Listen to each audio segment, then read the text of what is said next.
It's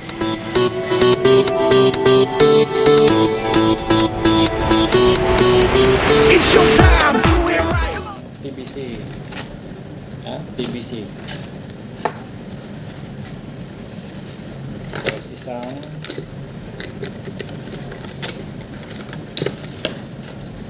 contact C.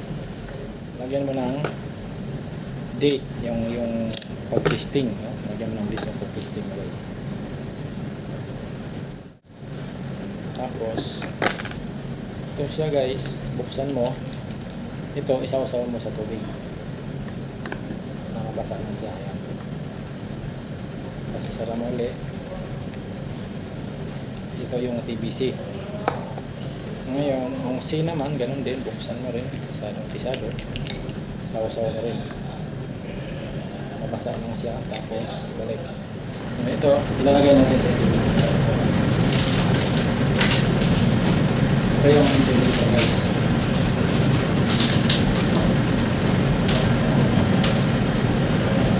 Tapos buksan natin ito, guys.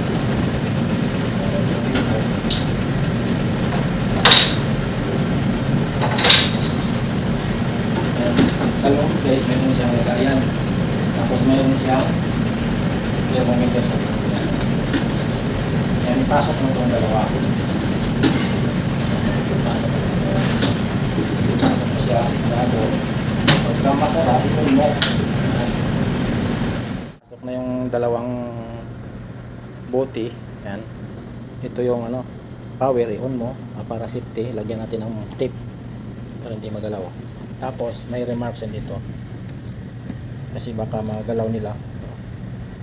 Don't unplug or switch off power incubation of water sample ongoing for 2 days.